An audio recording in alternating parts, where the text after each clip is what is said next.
अस्सलामुअलैकुम dear students. इस figure में अगर आप देखते हैं तो आपके पास ये क्यूबॉइड है। इस क्यूबॉइड में आपके पास ए बी की लेंथ गिवन है, बी सी की लेंथ गिवन है और आपके पास सी जी की लेंथ गिवन है। लेंथ भी है, विड्थ भी है और आपके पास हाइट भी है। आपसे कहता है कि आपने एंगल फाइंड करना है such that the diagonal A G makes with the base. जो ए जी है वो बेस के साथ एंगल बनाता है। बेस आपके पास ये नीचे जो है ए बी सी डी।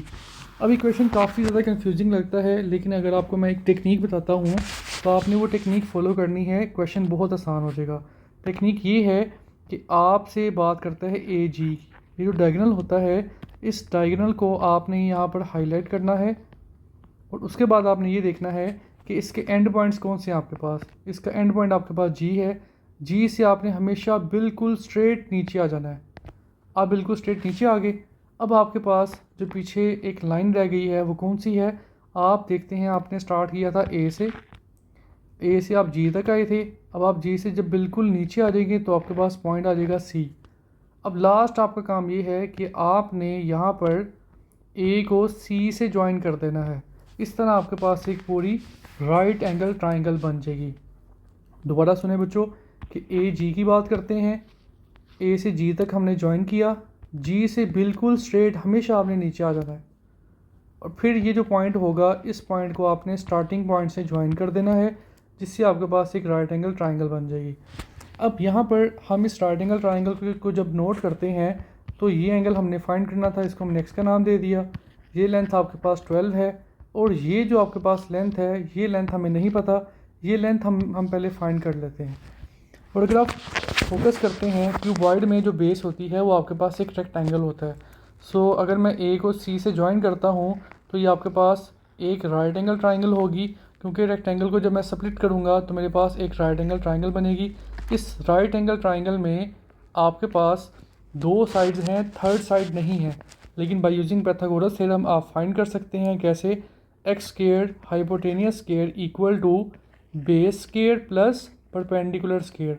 और यहाँ से जब आप स्क्वायर रूट लेंगे तो आपके पास x की वैल्यू आ जाएगी विच इज़ 19.3। सो आपके पास 19.3 इसकी लेंथ आ गई है। अब यहाँ पर आप मेंशन कर लें और फिर आप देखते हैं कि एंगल के सामने आपके पास क्या होता है, परपेंडिकुलर होता है और यहाँ पर ये बेस है और 90 के सामने आपके पास हाइपोटेनियस है। जो साइड्स इन्वॉल्व हैं इसमें वो कौन सी हैं, वो आपके पास परपेंडिकुलर है, वो बेस है। सो परपेंडिकुलर ओवर बेस जो है वो tan थीटा होता है। सो यहाँ से आप वैल्यूज़ पुट करने के बाद tan इन्वर्स करेंगे और आपका सोल्यूशन आ जाएगा, आपका आंसर आ जाएगा। इस क्वेश्चन में भी हम सेम टेक्निक अप्लाई करते हैं। यहाँ पर पी वी की लेंथ आपके पास गिवन थी, this is P V. P को आपने वी से ज्वाइन कर दिया और फिर आपसे ये कहता है the angle between P V and base. आपने देखा यहाँ पर जो आपके पास बेस थी ये आपके पास बेस है और यहाँ जो एंगल बनता है इन दोनों के दरमियान पी वी और बेस के दरमियान वो एंगल बनता है 43 डिग्री। अब बच्चा फिर कंफ्यूज होगा कि यहाँ पर 43 डिग्री कैसे बनेगा। सो हमने सबसे पहले इसको हाईलाइट करना है। हाईलाइट करने के बाद हम ये देखेंगे कि यहाँ पर पी से बिल्कुल स्ट्रेट नीचे हम आ गए और इस पॉइंट टी को हमने ज्वाइन कर दिया अपने स्टार्टिंग पॉइंट वी के साथ। सो ये आपके पास एक राइट एंगल ट्राइंगल बन जाती है। इस राइट एंगल ट्राइंगल में आपके पास दो चीज़ें हैं, एक एंगल आपके पास 43 गिवन है, एक साइड आपके पास 17.2 गिवन है। अब आपने यहाँ पर जो फाइंड करना है वो क्या फाइंड करना है, आपने पी टी की लेंथ फाइंड करनी है। पी से लेके टी तक जो आपके पास लेंथ है आपने ये लेंथ फाइंड करनी है। इस लेंथ को मैंने एक्स का नाम दे दिया।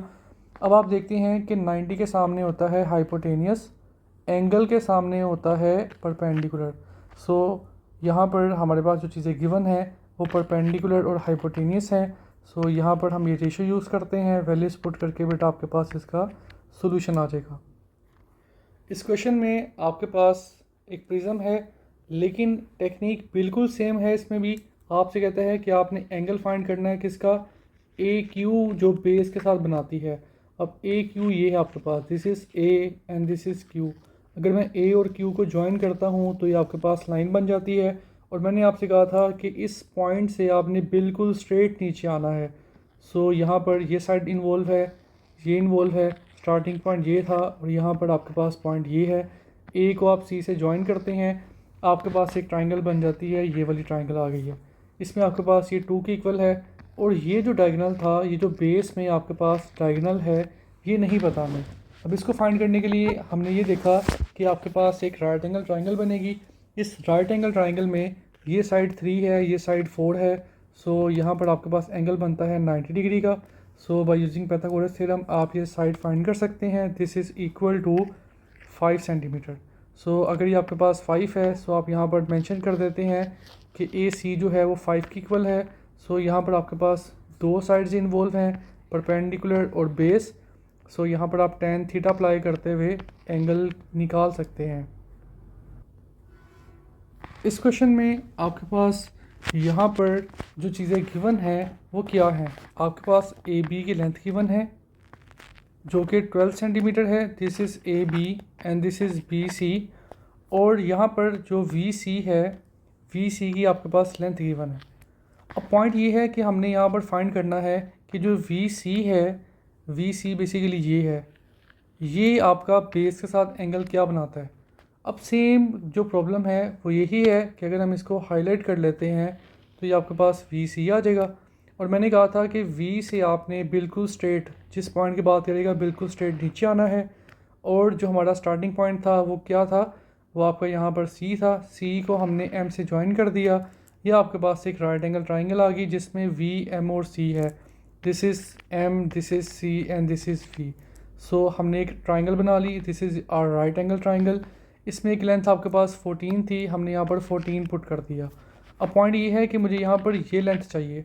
अब ये लेंथ निकालने के लिए अगर हम फोकस करते हैं तो यहाँ पर आपके पास एक राइट एंगल ट्राइंगल बनती है यहाँ पर, क्योंकि बेस आपके पास रेक्टेंगल है। अगर बेस रेक्टेंगल है तो ये आपके पास एक राइट एंगल ट्राइंगल होगी जिसमें एक साइड 12 है, दूसरी साइड आपके पास 10 है। सो 12 है, 10 है, आपने यहाँ से ए सी फाइंड किया। ए सी की आपके पास लेंथ आती है 15.6।